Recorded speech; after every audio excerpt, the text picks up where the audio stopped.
Well, good. I'm really glad that you all are here. I usually kick this call off with a description of the purpose and why we're here. So the few of you who have been on a few of these, you know this is how we start. There's two purposes to these calls that we do, the community conversations.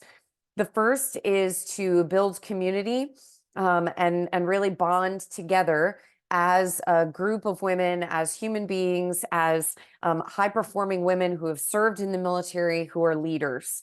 So military women leaders, I think we're a very unique set of the population. And I hear all the time how lonely we are, just because we don't 100% maybe connect with or really feel like we fit with other women who don't have that common ground that we have. So I want to create a space where we can come together in community. You can feel a sense of safety and belonging with other women who understand you, have that common ground with you, understand your background, understand your challenges, and really connect with one another.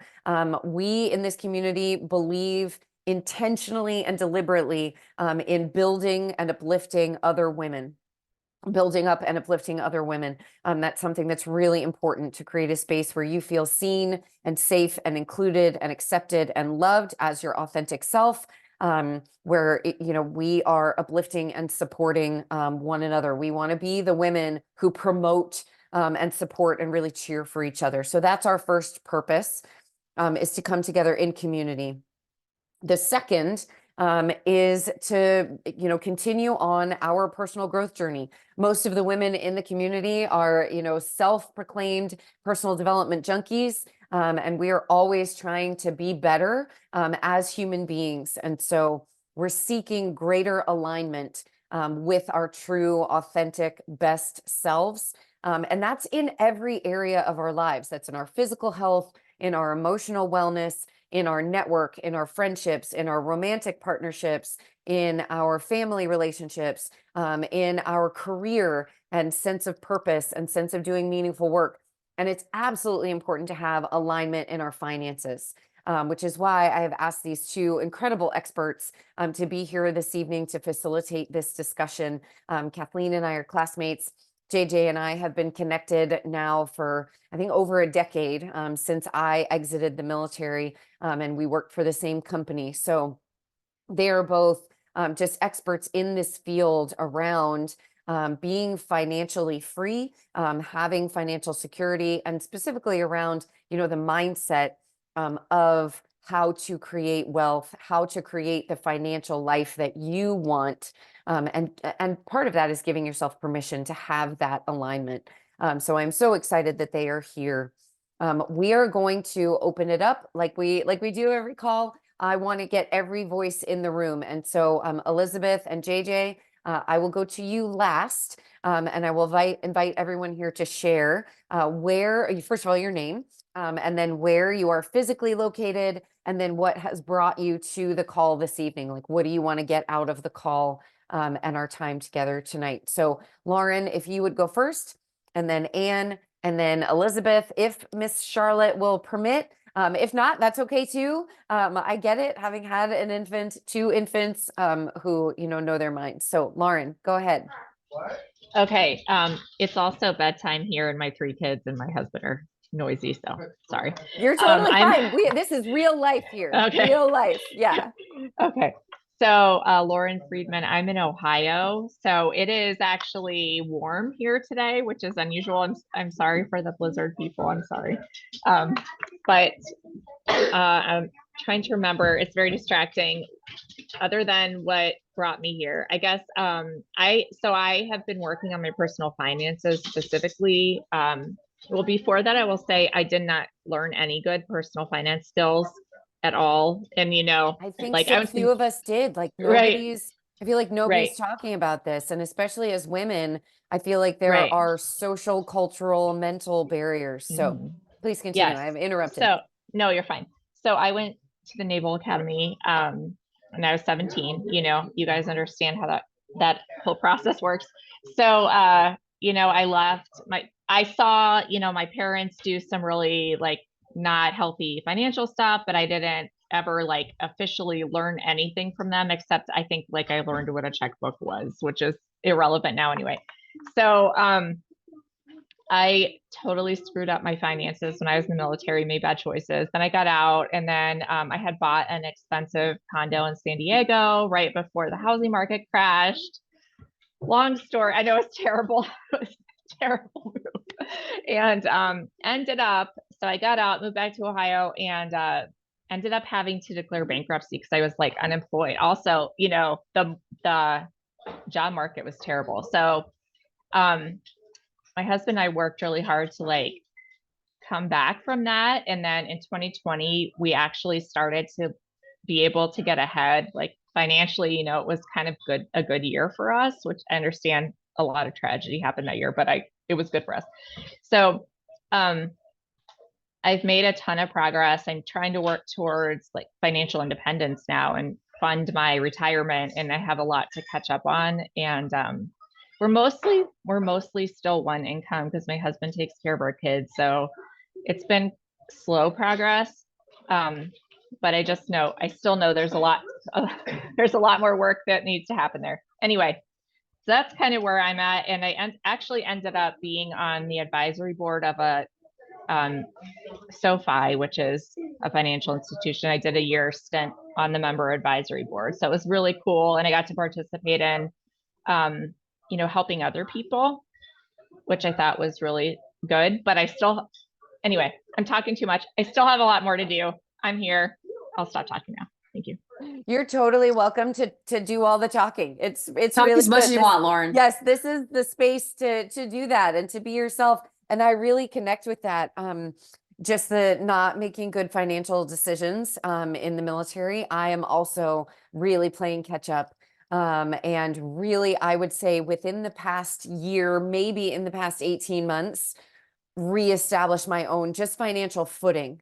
And so I really connect with that. And for a long time, I like the concept of money being a representation of enoughness was really like present for me and weighed on me emotionally. One very quick story, and then Anne and Elizabeth, I want to open it up for you to introduce yourselves.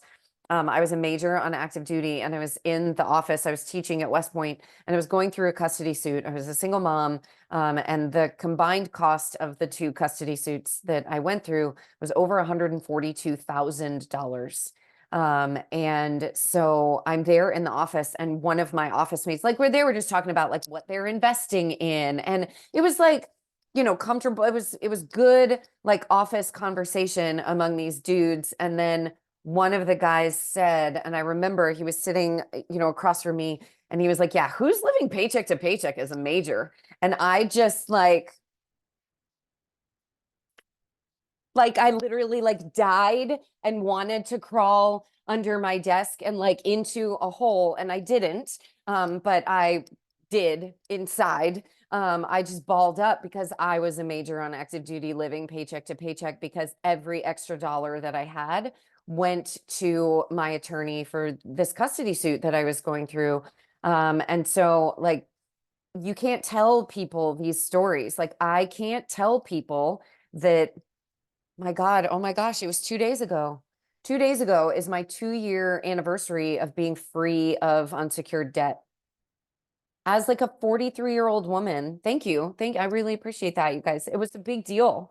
And I had to like call in an accountability partner who's amazing, Jen Alonso. She's a phenomenal human being. She's an instructor at West Point right now, and she just had a knack for personal finance, and I trusted her with like my life. And I was like, listen, I need to tell you every month my credit card balance, and I need it to like be okay. I need to know that there's someone here who doesn't judge me for this, so I can stop being ashamed of it, so that I can start doing something about it. And over a 2-year process, I checked in with her literally every paycheck and was like, here's where I'm at. Here's where, did I stick to my budget? How much debt do I still have? And just to recover from the custody suits. It has taken that long. That was 2014 was the last custody suit, the second one.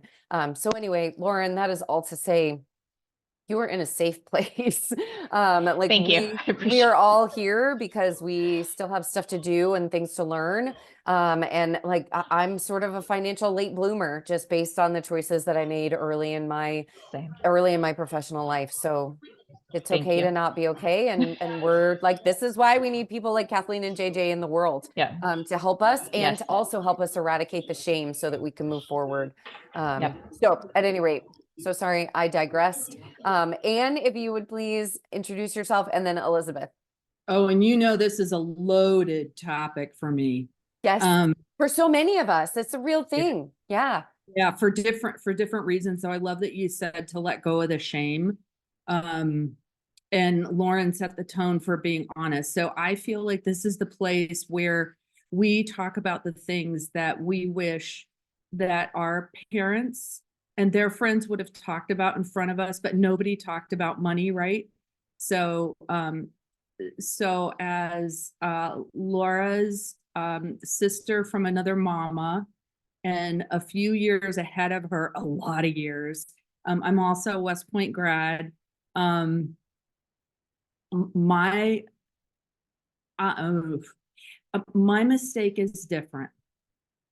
My mistake was well intended, and I am a saver. My grandmother and my was West Point tailor, off the boat from Italy. You know, that anybody from there, it fit a fine. And my aunt was there when I was there. So my family were all laborers at West Point, and I have Italian peasant roots. My mother's side of the family is all American, but they were very blue collar. My parents taught me good financial habits. I married a grad who didn't care about money until I decided I couldn't take things anymore and I wanted a divorce. So where I had pumped money into our household and savings and supported us so he could build his business, I found out the business when we divorced was worth less than an annual salary. So I said, WTF have you been doing all these years when I freed you up?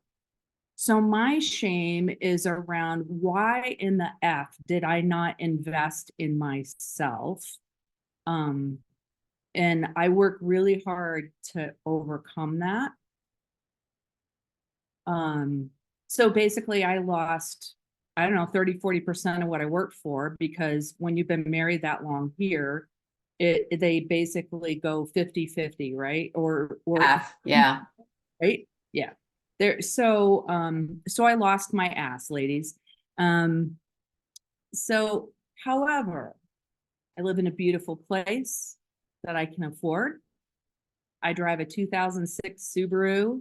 Of course, it's Colorado, right? That I can afford. And when I work, I do consulting work. Right now, it's really down, which is scary to me.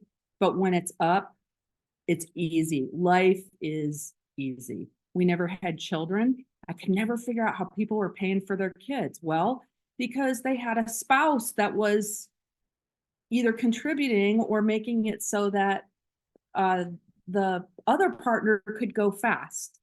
And I had none of those things. Not a bad guy, just not matched.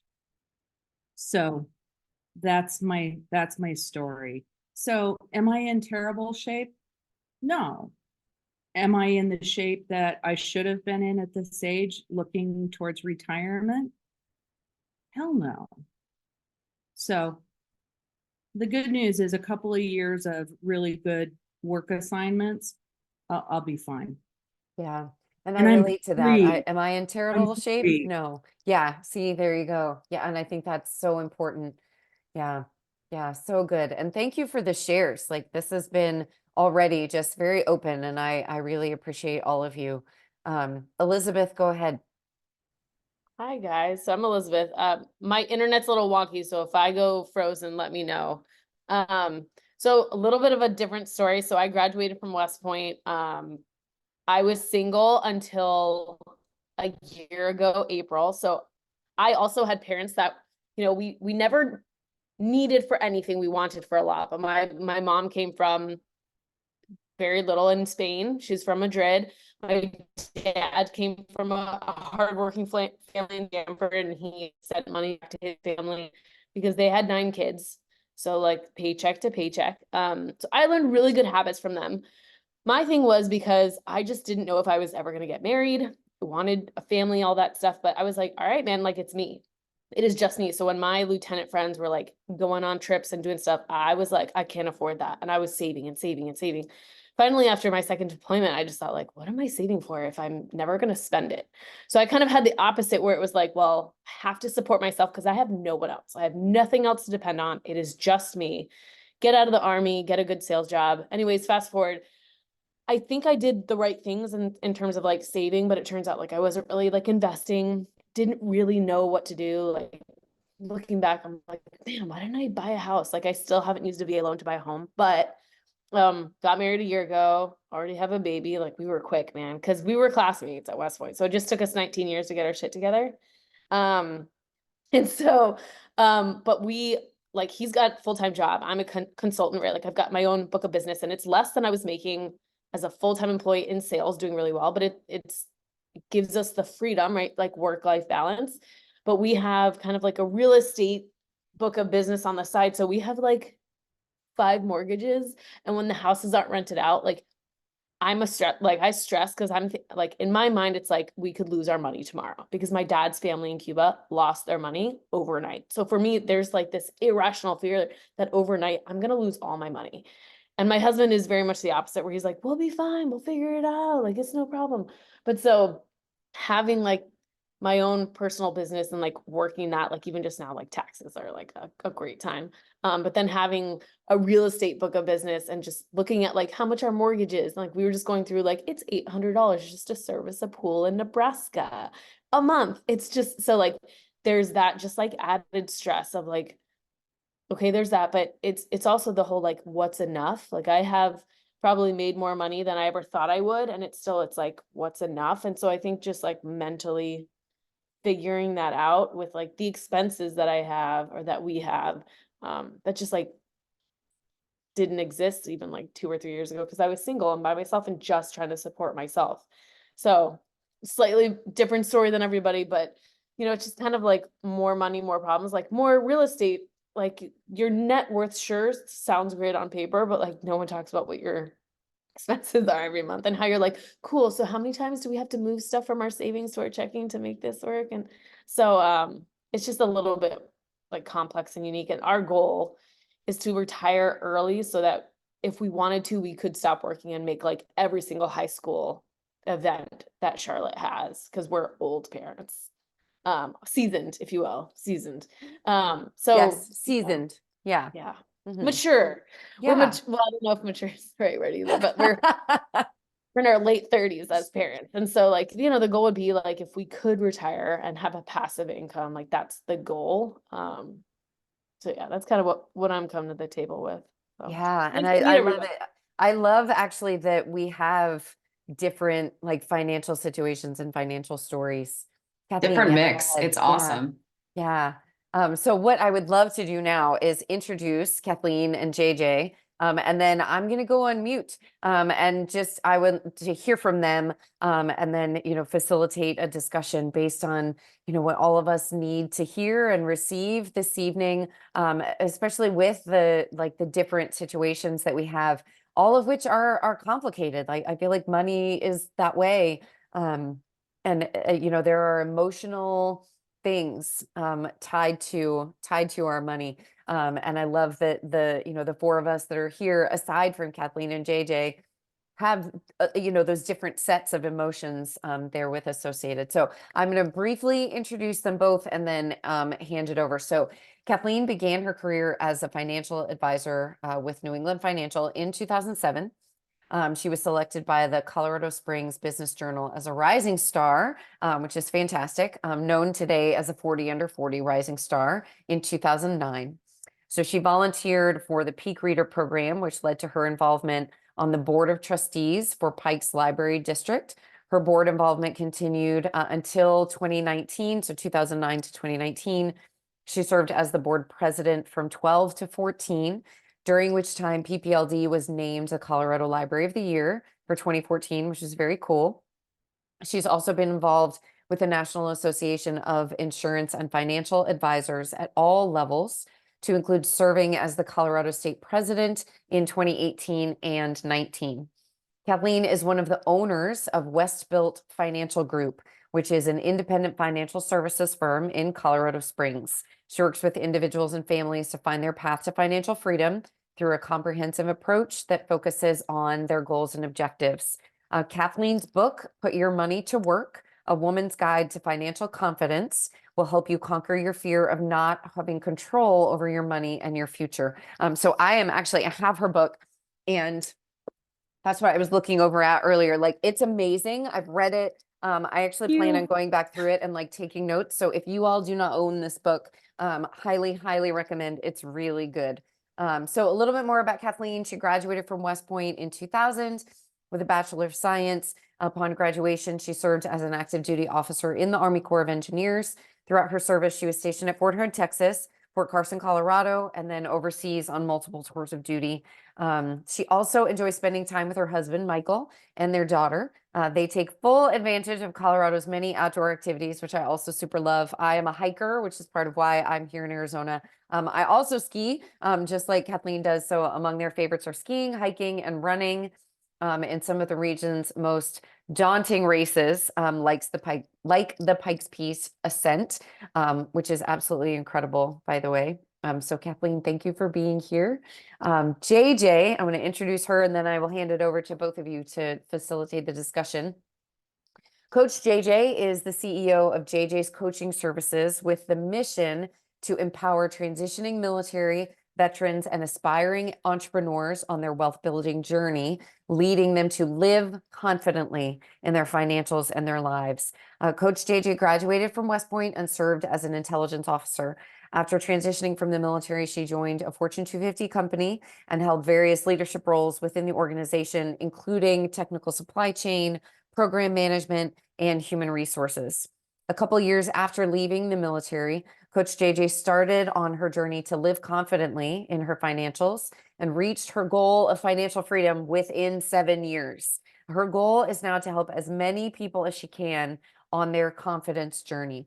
So I will put in the chat how to connect with Coach JJ. She does have coaching services that I recommend. And I'm also going to put the link for Kathleen's book in the chat as well. And just for all of us, if we are not already connected on LinkedIn, go ahead and put your LinkedIn handle in the chat as well, so that we can connect with one another on LinkedIn. So Kathleen, I will hand it over to you, and then you and JJ take it from here. I'm going to go on mute. Sounds good. Well, thanks, Laura. It's great to see you. I also did Laura's retreat a couple years ago in Sedona and absolutely loved it. So if you can in the future, start saving for those retreats. I'm not sure about the boat thing, and I'll tell you why here in a little bit, because it's part of my story. But I'll tell you why. So since, you know, the three of you were so gracious in sharing your story, I'll share mine and how I got to where I am today. So I grew up in New York originally. I am coming to you from Colorado Springs, and I swear I keep looking out because I'm like, oh my God, the snow's not stopping. I have a window right there. We have 24 inches and we'll probably get 30. I don't know. But you know, the cool thing is, in a couple of days, it's going to be sunny and it's going to be gone. So it's all good. So grew up in New York. I grew up in Westchester County, which is near New York City. And I was a really weird kid at 14 years old. My cousin was going to West Point at the time. This was in the 90s. And I happened to go there for a plebe parent weekend. And I don't know why the IOCT did it, but I saw that. I'm like, this is pretty cool. Now, having done it, I was strange. That was not cool. That sucked. But I thought it was different. I always felt different from a very young age, just very driven. Like, I probably came out of the womb telling people in the delivery room what to do. Like, no, that's not right. That's wrong. I'm just a type A person. And even my parents are like, where did you come from? I don't know. I'm not sure sometimes. So I am the oldest of three. So birth order, I think, sometimes does matter. My brother and sister are twins, and they are 2 years behind me. So it's pretty close, three pretty close in succession. Raised by an Irish Catholic family. So, you know, I have that Catholic guilt bone, like we all do. We have to have it, right? And we never really talked about money. I mean, I remember like sneaking a peek at my parents' checkbook when I was a kid to see if we had money. I always had this feeling we didn't. It was never shared. But I grew up in Westchester, but I didn't have the Westchester money. You know, a lot of those people worked in New York City. I was surrounded by, I don't know if the name Stone Phillips rings a bell. He was on like a 60 Minutes kind of show years ago. He was a neighbor of mine and I babysat for his son once. So one of my best friends, her dad was a director of golf for ABC and he had like Emmys in his office. So I was surrounded by wealth, but was not one of those. Now I never felt like I was not those people, but I certainly was very aware that we did not have what they had. Which is one of the reasons why I'm a squirrel. I call myself, so Elizabeth, you kind of mentioned something. I was like, oh, that's like me. I'm like a squirrel. You know, like I'm always, is there enough? And you're raising your hand too. And we have enough, but I still squirrel. And that comes from that young age. And I remember moving my parents when I was a cow at West Point from their house that they had a mortgage on to renting an apartment or renting a home. And they've always been renters since then. So what my husband and I have built is very different. Even my mom, I remember a trip a couple times ago, she doesn't know how much we have, but she's like, how did you do that? Well, a lot of the stuff I talk about in my book is how we did it. And it was, part of it was from my husband. I talk a lot about, I have a lot of stories in my book, but my husband had a great uncle who taught him, he bought him JP Morgan Chase stock when he was like in his 20s. He might have been a teenager. And Wilson also helped Mike to stave in a Roth when he was really young. So I thankfully found this amazing partner who we've married now for 23 years. We met, I was a yuck and he was a firstie, and we sat at the same table. But I met this great guy who had good habits. And I just said, well, you're doing a Roth, I'm going to do that too. And, you know, we just started saving at a very young age. We didn't buy a house for a very long time. And we got married in 2001. So a year after I graduated, but never bought a house on active duty. Because I never want to go back to Fort Hood. I never want to go back to Fort Leonard. I mean, I know that's a weird thing, but it's like, well, do I ever want to come back to this place? And all of them were a no. So I'm like, let's not buy until it's a place I want to go back to. So that was here in Colorado. And that was my last duty station was Fort Carson. Mike we did both deploy to Iraq in 2003 out of Fort Hood, came home. He went to Korea for a year, came back, and then I got out. And I had a couple of jobs in between going off active duty, but the financial advisor thing was actually kind of a natural fit. I like people. I'm a high extrovert. I was an engineer officer, although my BS was in international relations. I hated math at school. I'm like, what can I do to get out of this place and not fail? So political science was something I'm very interested in.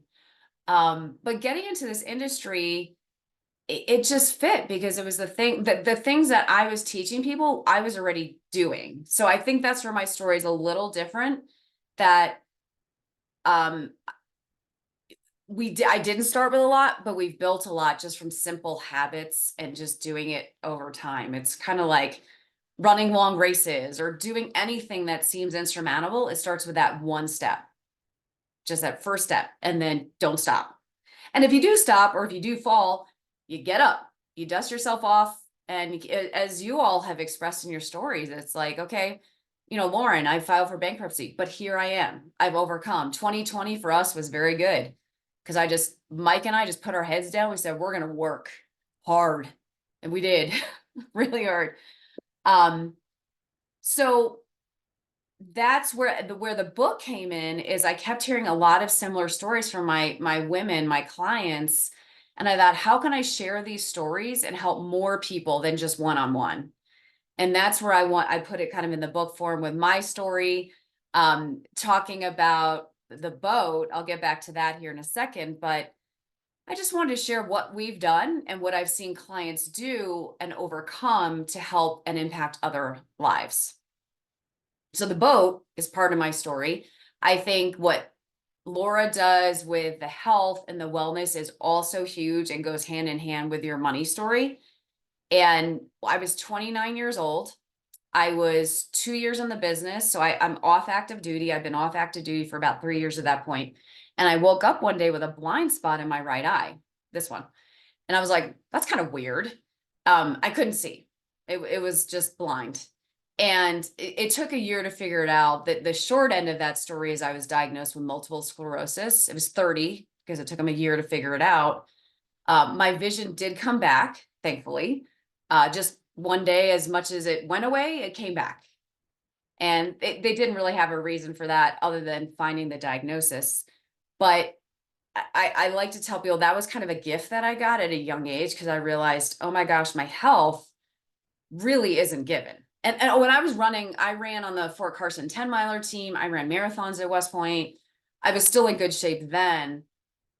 I just got this bad hand. So boats are not my friend, because airborne school, some things in my life made sense. I had terrible motion sickness when I was younger, flight sickness. I threw up on myself on my first jump out of airborne school, because like the plane was hot. I couldn't see. All my equilibrium issues made sense. Now at 30, I'm like, well, that made sense. So boats are, I'm not so sure, but I'll stick to land. So no cruise retreats for you. Oh, Yeah. I've done a cruise, but again, I had a flight a couple months ago, or yeah, it was last month, and the landing into Denver was really bumpy. And I'm like, oh no, I didn't get sick, but it's a 50-50 coin toss sometimes with me. So because of that, you know, Mike and I've had to save. So I had long-term care insurance. I was really weird. I bought it when I was 28 in the business, but not enough for what it actually costs. So we've had to adjust how we save for my long-term care of the future. I mean, hopefully that's like when I'm 100 or 105, I don't know. But, you know, we've had to adjust how we save for that, because I can't get long-term care. No one's going to touch me ever, because that's, you know, they don't fix this. So we come across, you know, these challenges in life, whether it's, you know, challenges we have just from spouses, and, you know, you talking about a spouse, or Elizabeth, all the houses, Lauren, you know, coming through the bankruptcy, and that's kind of the baggage we carry. But I think that also motivates us, and that's what's motivated me. So I love what I do. I mean, it's fun for me. Many times I'm working with people. I mean, Lori, you shared about going to your mentor, saying like, here's my credit card bills. I literally do that with clients. I have a spreadsheet, and I'll say, okay, no shame. Where are we? And they sometimes take steps back. It's like, that's okay. Just keep moving forward. Keep moving forward. So.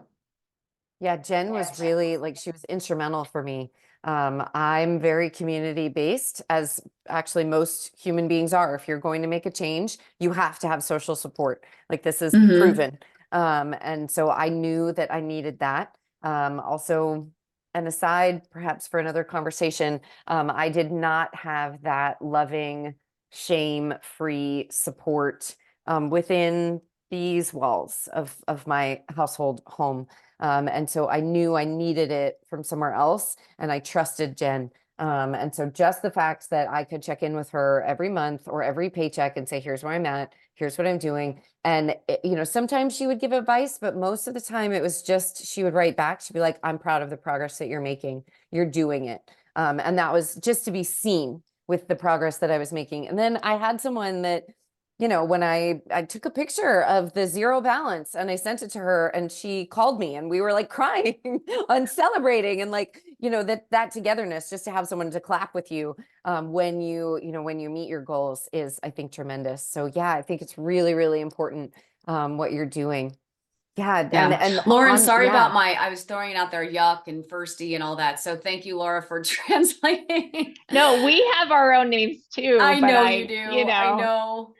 no, you're fine. No, thank you. And I I think, also Laura, the want to point out, like, accountability. it's really important to me that all services know that you are welcome. And I really, like, I admire your courage for being, it has occurred to me that, like, there are 5 West Point women on a call, and then Lauren is a Naval Academy graduate. So, but like, everyone is welcome here. We love you. And, Yeah, and I feel it. know that just the academy experience, Yeah. honestly, I think it really messes us up as women You in a lot of you ways. think? Yes. So anyway, Kathleen Well, and and I JJ, was- go ahead. I Yeah. was gonna say in the best Westchester voice, we love hot anyway.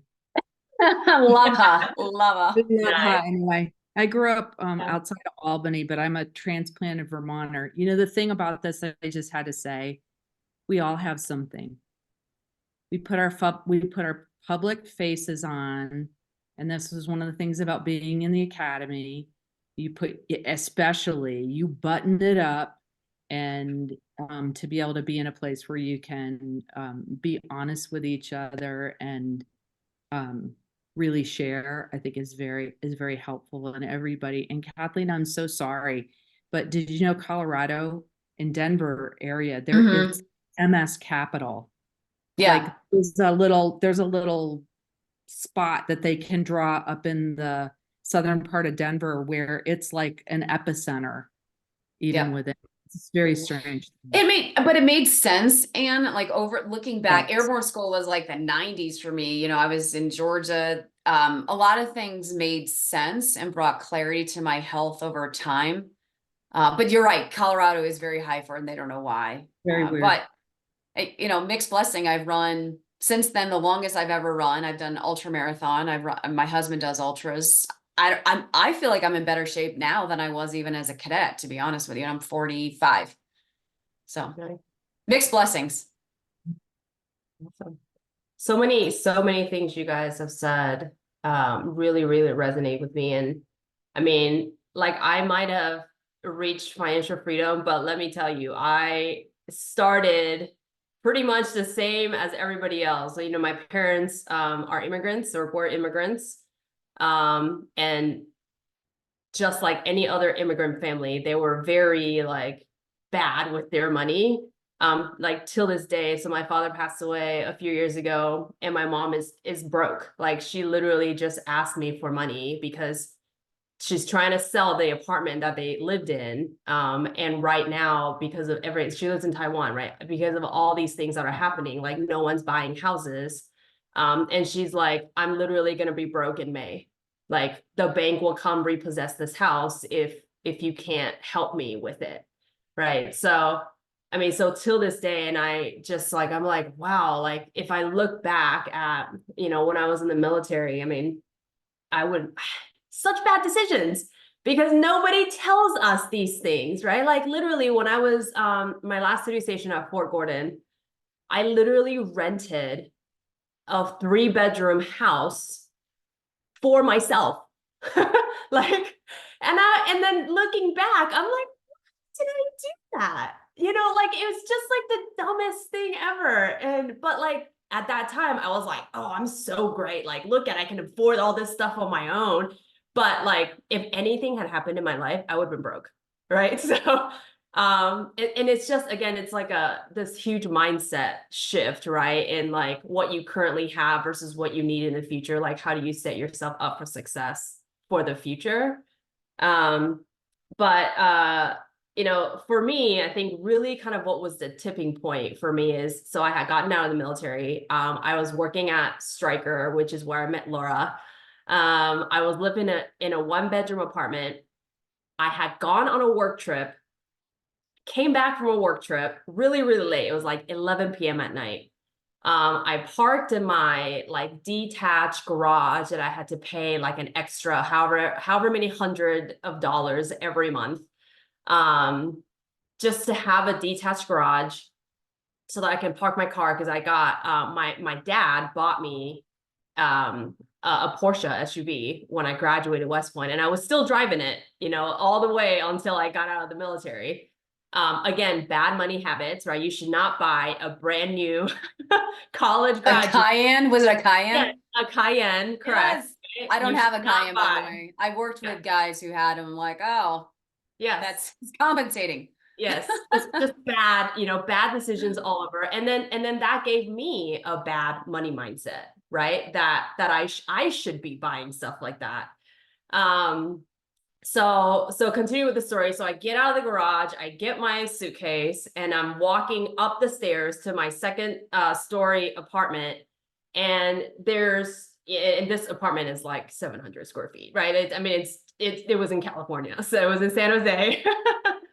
And there's a couple people on the first floor, out on their balcony, and they were like smoking weed, just like out in the open. I mean, it's legal now, but back then it wasn't.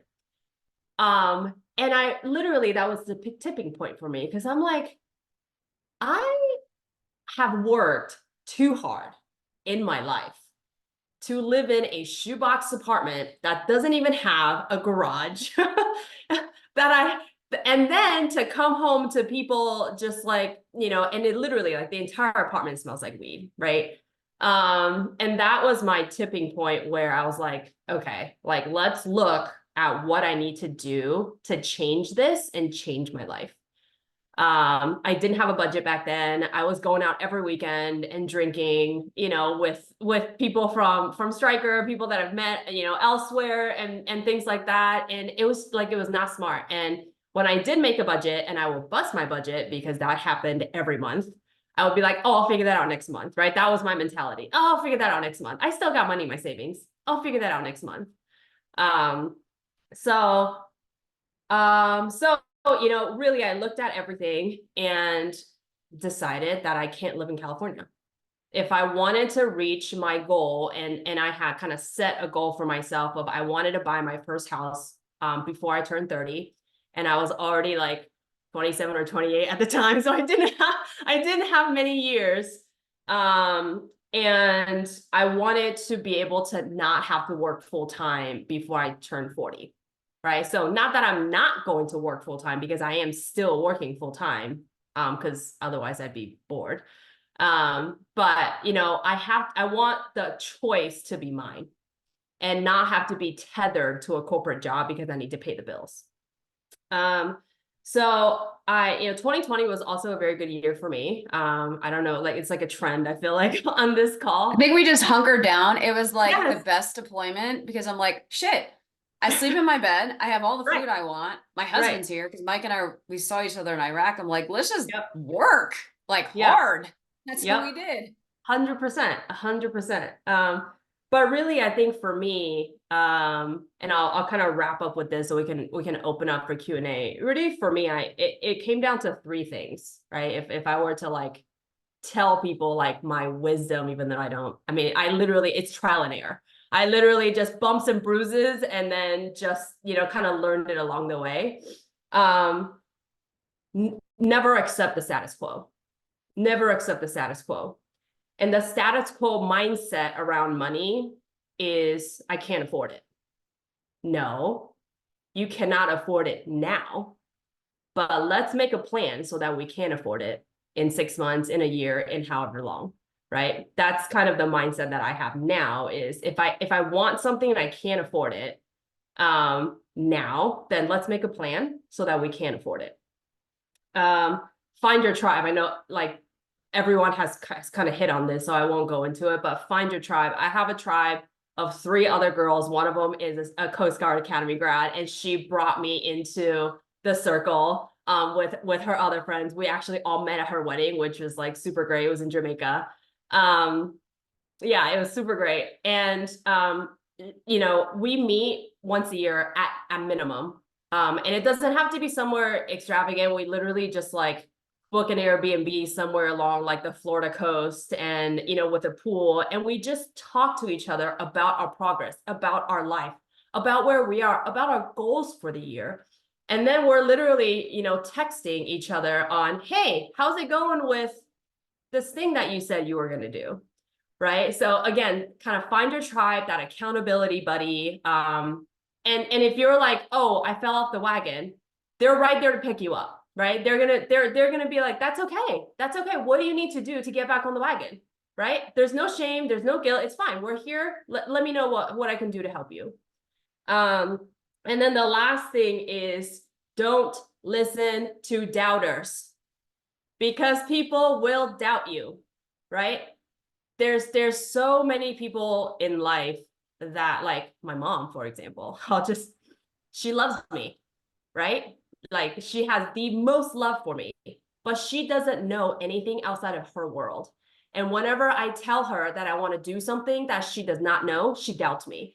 And she said, you shouldn't do that, right? She's like, nope, you should just stick with your full-time job. That's what people do. Like, that's literally what she tells me. When I told her I wanted to liquidate some of my underperforming portfolio to buy an investment home so that, you know, I can have passive income, she was like, no, that's a bad idea. That's too risky, you know, whatever. And now I have 3 of them right by Fort Hood or Fort Cavazos. And, you know, based off of all the other passive income that I have, like I literally don't have to work full time. And this is how I can support her now that she needs the money.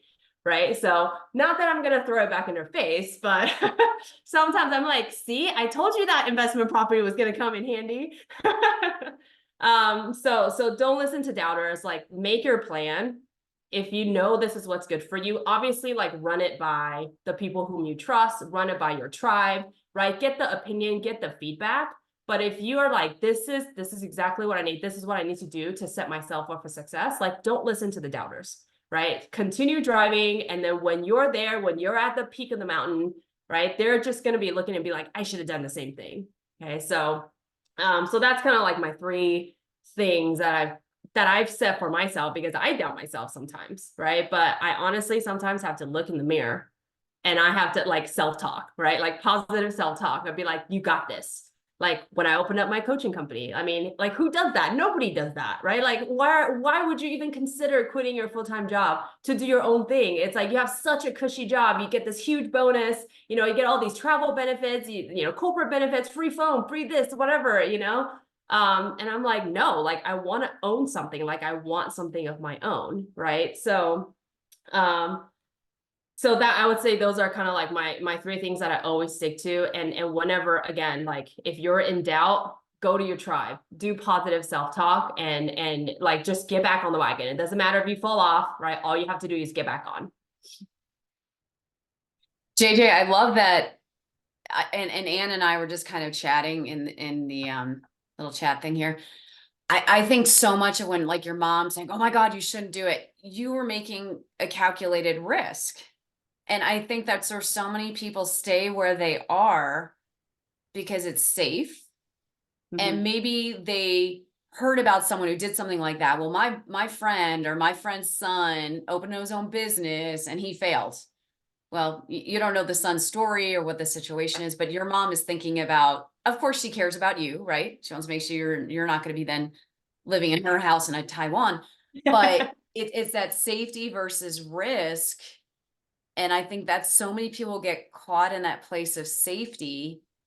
Now I also see some of the miscalculated risk out there. And that's where I tell people, turn on. I actually don't watch the news. No, I read the Wall Street Journal every day and the Gazette, which is our local paper, because I like politics, remember?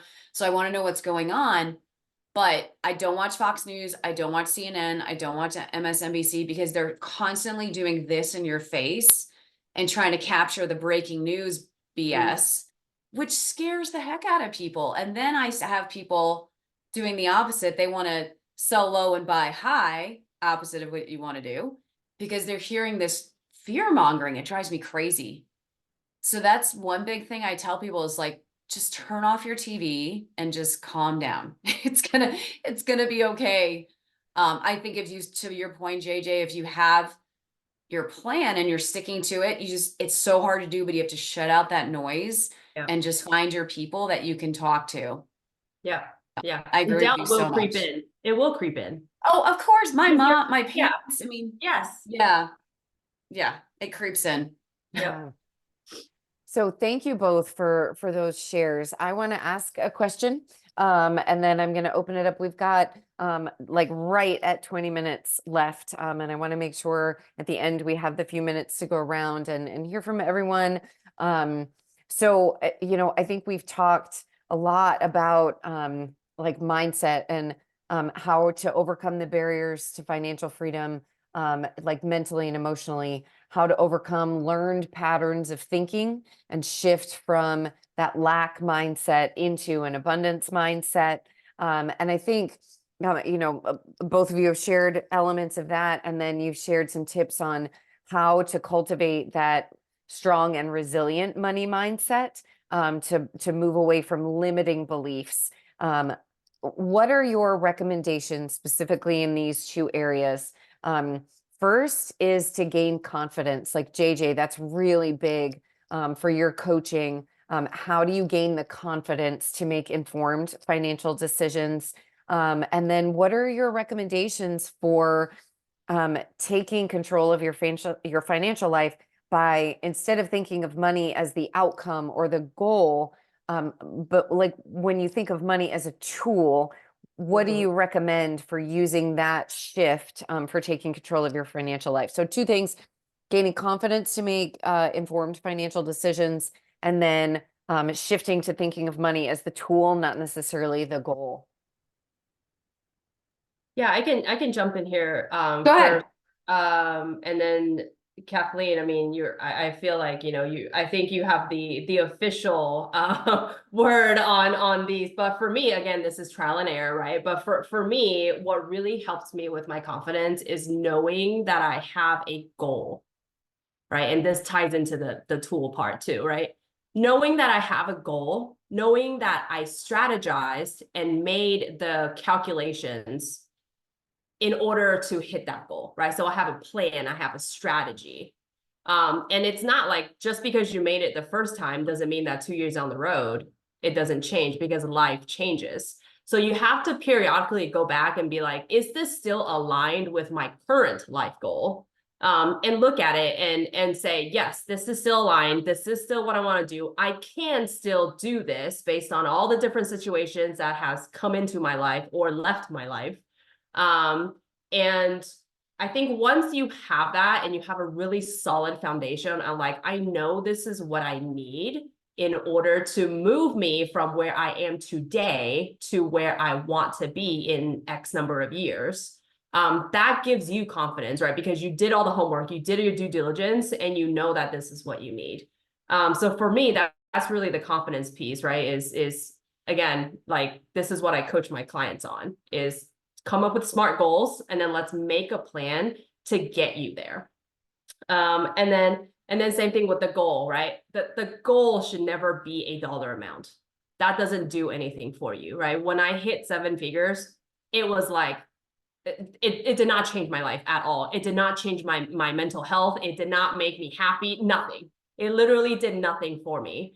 So the goal should always be like what you want to do with your life, right? It should be like a quality of life thing. Like, I don't want to work full time, or I want to have enough passive income so that I can go and start my own business and not have to worry about going broke if my car goes down, right? Or something like that. So it should always be a goal. And I always recommend people do a short-term, medium-term, and a long-term goal, right? Maybe your short-term goal is I need to buy a new car in 12 months. Your medium-term goal is maybe I need to buy a house. And then your long-term goal is obviously retirement related.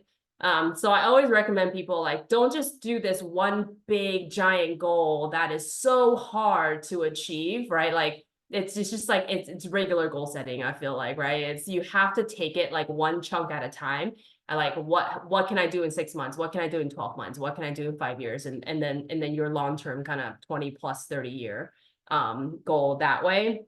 But yes, the money as a tool, right? Money is to enable you to reach your goals and live the life that you want to live. It is never the goal. Like, I want $1 million. I want to be in the $1 billion club. Like, that doesn't, like, there's no satisfaction in that for your life or for anything else, right? So so that's really how I look at it, is that the goal should be how you want to live your life, and then figure out how much money you need to be able to do that. Yeah, I love that. JJ, I love the short, medium, and long-term goal setting. I think that's so true, because people, they come up with these really big, lofty goals. Or, I mean, we even hear about people, Laura, you can talk about this. People are like, okay, I'm going to lose 30 pounds this year. Woo! And then by February, they're not in the gym. They're like, well, maybe you should have just said, like, lose 1 pound in January. I don't know. I don't do the weight loss thing, but I'm just saying, like, make them more bite size, like, bring that thing down a little bit.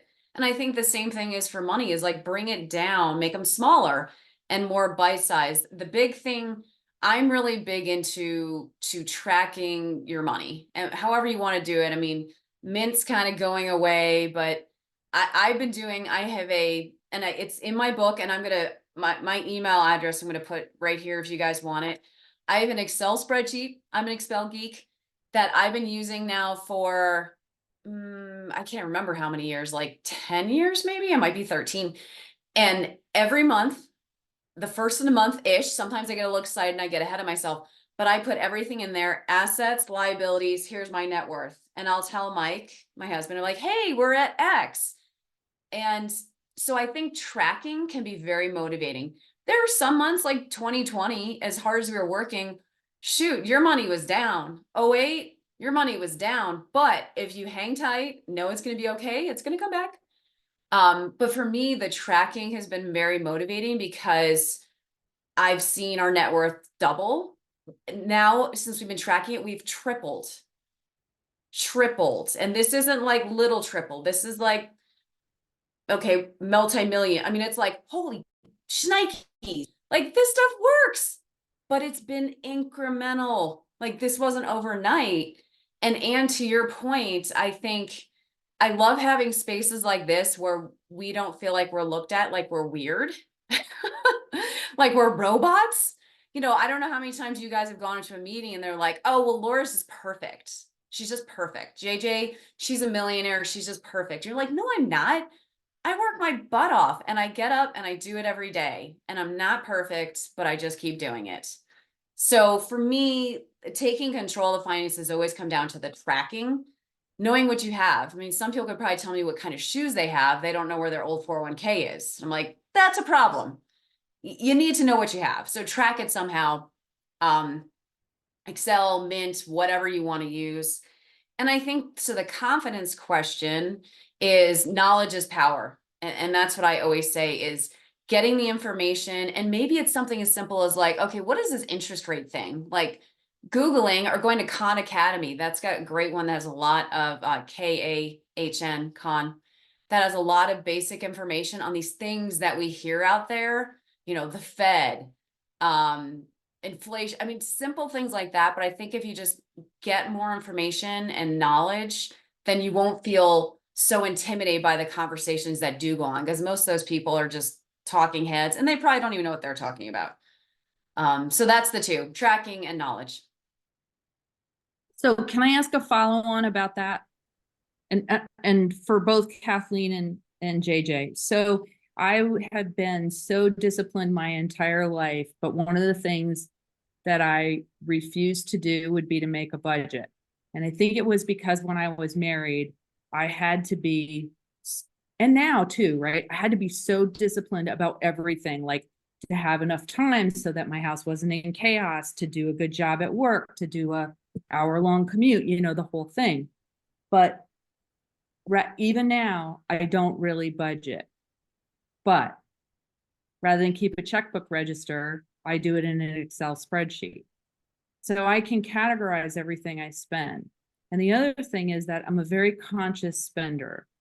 So if I really want something and I can afford it, I will buy it. But I ask myself, is this going to give me joy? And what I have found that from coming from the 3,000 square foot house on 8 acres with an outbuilding, which I kind of needed because of his work, to 1,600 square feet and a 2-car garage is so freeing. Like everything is easier. So I look at stuff and I'm like, I really don't need that piece of furniture. But I'll buy that thing of gluten-free cookies when I go in the grocery store. That's $5. You know, okay, so the question is, what if you're disciplined about your spending and everything that you spend money on, and I pay off my credit cards every month, usually one credit card, is there still value in going through and budgeting? I'll take it real quick, JJ, and I'll let you end it because you do more of the coaching. Look, here's how I see it. If you're saving for your future and your goals, and you're aware of where your money's going, I don't want to be too prescriptive to every client and to everyone to say, you must do a budget. I use an Excel spreadsheet for my spending too. I know what utilities are and all of that, but and then what we're saving, but I'm not that prescriptive to say, okay, Mike, you have this amount of money for your stuff this month. So that's kind of how I feel. But when I work with clients, it's client by client. Some people need that because they've been so out of control. We've got to bring it in. So because they don't know where it's going.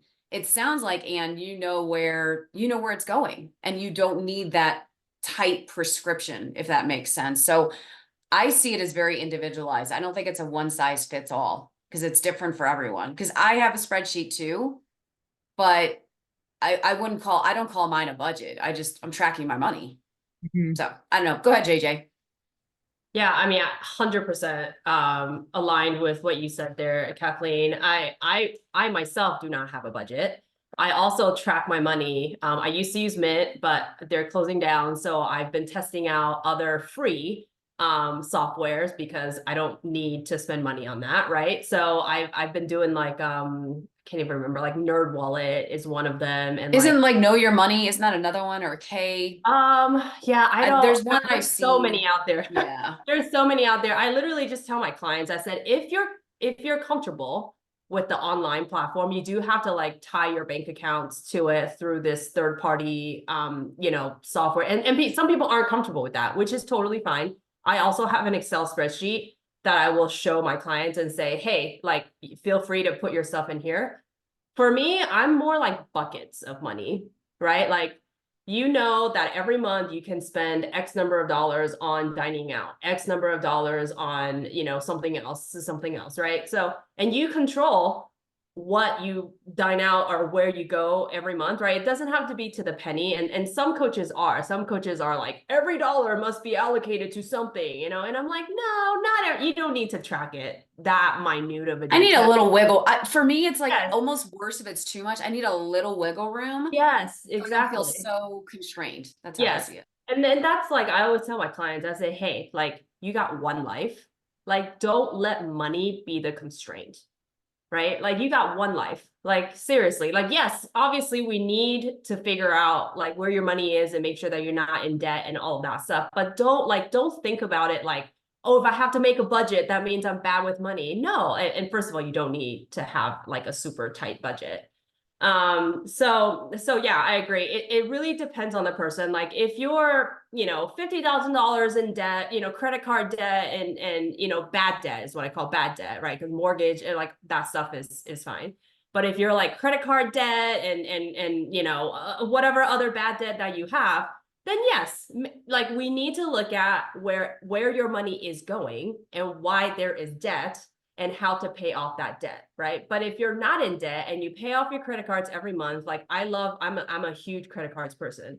I pay it off every month and I love, like, I get the rewards, right? Like, I get so much money every year off of my flight back to Taiwan to see my mom, right? So it's just different. And some people won't touch credit cards, right? So it's different. It's very, very individualized, and it's what you're comfortable with, right? That's the great thing I feel like about financial coaching is like, you and I get to partner, right? My clients and I get to partner and essentially be this like artist.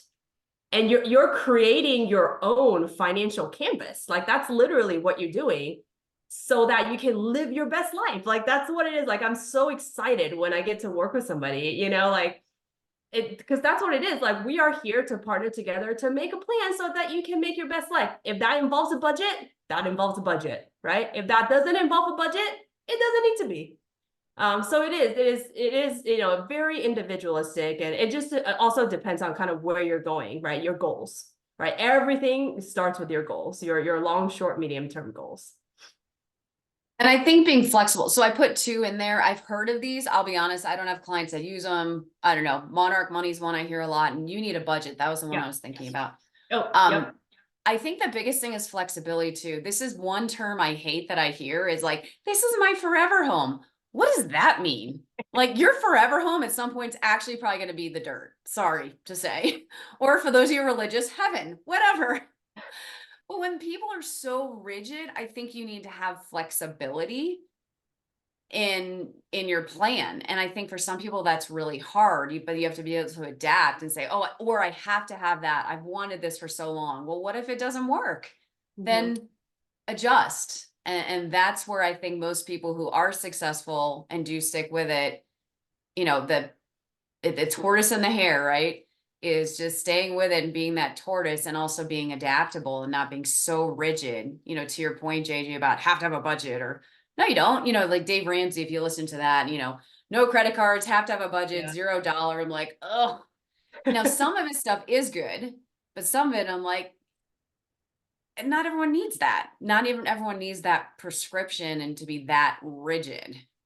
So Yeah. Yeah. And I think you bring up a great point that a lot of people bring up about I forget the term that you use, but essentially it's like guilty spending, right? Like I'm gonna go to oh, the the store. Catholic guilt? Yes, yes, oh yes. Like I'm gonna go to the store and buy a $5 box of cookies, right? Be like, girl, you do you. If Oh, you Anne can, brought that up. if Yeah. you can afford that, good on you. Yeah. Right? And Yeah, people get are that like, oh, fancy my Starbucks. gelato.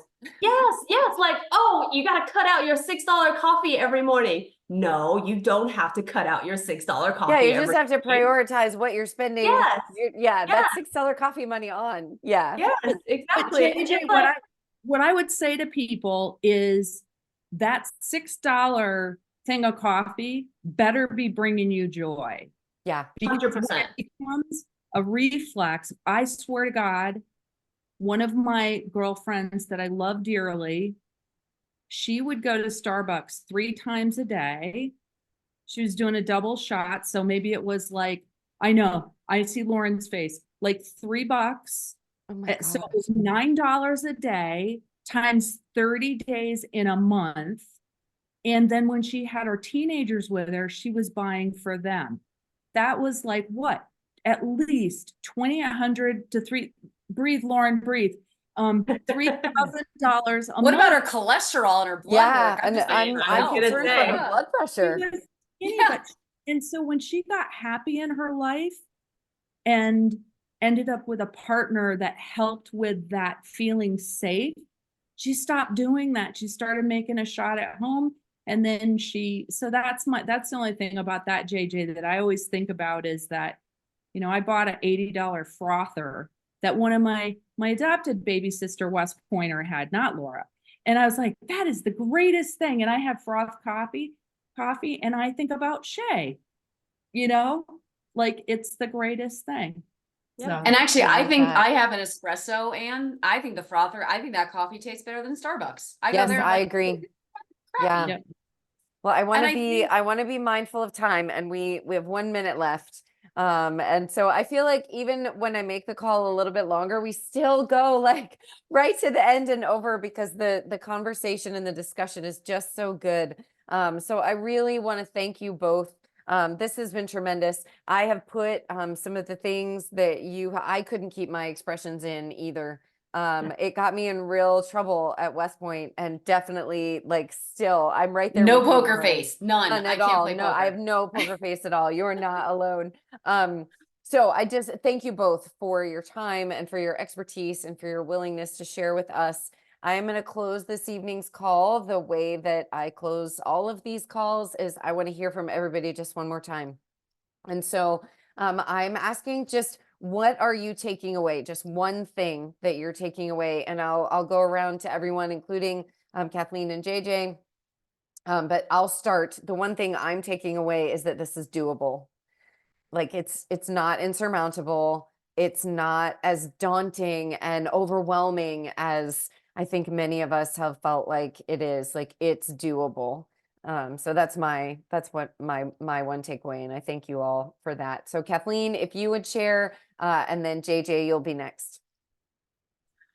One thing that I have to share and want to share with all of you, we have wonderfully beautiful, complicated lives and stories. And I love places like this where we can share that so we don't feel so alone. And I'm thankful for kind of my messy past, and it's helped me get to where I am. And I'm hoping to impact more people. Just to your point, Laura, to say you can do it. That's what I want to tell people, is not make this some mystery. Say you can do it. Now it's going to be hard. It's not easy, but it's achievable. That's my big thing, is achievable. Like if I'd pick one word, that's what I would say. Yeah, I love that. It is. It's achievable. It's hard. it takes discipline and commitment and clarity, but it's achievable. I love that. And I also love, like, I mean, it's part of my mission to create spaces where we can come here and be just real and raw with each other and feel safe in doing that and feel supported. So that's super important to me. So I love that. So JJ, if you would share, and then Lauren, you're next. Yeah, thanks. So I really want to thank everybody for jumping on today, and specifically to our host, Laura. I mean, this is the greatest space I feel like ever, right? Where people can come and be vulnerable and talk about what it is that maybe they need to work on themselves, like you said, self-development junkies. To me, like, if you're not improving, you're moving backwards, right? So there's always time, I feel like, for us and the opportunity for us to get better. And I learn so much every time I hop on, one of these calls. And it's, for me, it's like no judgment, right? I love to hop on these calls and share my own stories, my own bumps and bruises, and then learn from, like, Kathleen, I'm gonna go get your book. Like, because you can never be like just because I've reached financial independence and can quit my full-time job and do whatever, like, doesn't mean that there isn't room to improve. So, like, I'm like, I love it. I'm like, oh, Kathleen's book. Like, I'm going to go get it on Audible, and I'm going to listen to it and see what other nuggets I can grab from that. So really, thank you for hosting the space, right? Even creating the space for us to just be ourselves and be vulnerable and learn from each other. So thank you. Yeah, absolutely. Thank you for that. And I think you're so right. Like, we're never done. And I'm right there with you. If you're not improving, you're regressing. So absolutely. Thank you for that. So Lauren, go ahead, and then Elizabeth, and then Anne. I would just say my word is validated. So I feel like really it was validating to hear that other people had similar sort of experiences. And I'm also 43, still working on my money self. So also not alone. Thank you very much. Yeah, you're totally not alone. And we're going to get there. And I think, we're going to get there together. And we will be cheering you on as you go and when you arrive, and then beyond. So yeah, for sure. Elizabeth, go ahead, and then Anne. Yeah, so I think my big takeaway, because again, like, fear of just having nothing, right? So, like, it was that the goal should never be a dollar amount. And it's like a mindset, right? So, but like, I'm sure you guys have all felt this, like, leaving the academies, it's like, I have, like, the title. Like, my husband asked me, he's like, is it the title that you're looking for? And I think there's an element of that. I have a friend super successful. She's a VP at Haskell, and, like, I know how much money she makes, and I'm like, oh my God, like that, right? But it's what we talked about. It's like not the dollar amount, it's the quality of life. Like, my life is great, and I don't make as much as she does, but like, she works like till like 9 o'clock at night. She doesn't see her kids. Like, my quality of life is pretty damn good. Like, I just got to feed my kids. She's still at work. Like, so I think for me, it's like a mindset shift of like taking away this institutionalized, like, it's the title. You have to work in corporate America, which some people love. And that's like that, their quality of life, and that what makes them super happy, what brings them joy is like that. It's shifting that and not feeling like having imposter syndrome. I'm feeling like I'm kind of faking a little bit, because I think every other day I'm like, oh, well, but so I think just shifting that mindset to not everyone's journey is my journey and vice versa, and just being okay with that. Because like, you guys we go to the reunions and everyone's like, well, what do you do? What position are you in? Right. So there's always that, especially with women, like there's that weird competition where you support them and you love them, but you're still thinking like, how well are you doing? And I think taking a step back and being like, well, am I happy in my life with my quality of life? Like, are my kids happy, healthy? Like, am I happy, healthy? Like, guys, we could talk heart attack, lupus, like all kinds of, so it's like, for me, I think just taking from this is everyone has their own stuff, mindset, like shift, and the dollar value not being the goal. I think that's huge for me. So I just have to like consistently remind myself of that. So Yeah, this has been I great. love that. Yeah, that I put that line in the chat, and even as I wrote it, I was like, oh, that's so good. It's not about the dollar amount, it's about what it represents in your life. And yes, like Yeah. we all have our own definition of success, and success looks like are you living life on your terms in a way that is aligned for you, whatever that looks like. Like I'm cheering those people on, even when they have different goals and alignment looks different for them. But yeah, I love that. Anne, go ahead and close us out.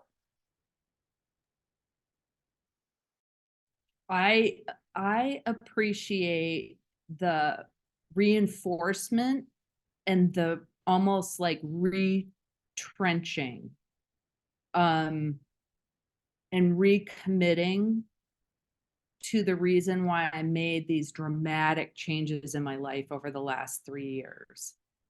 To keep going, because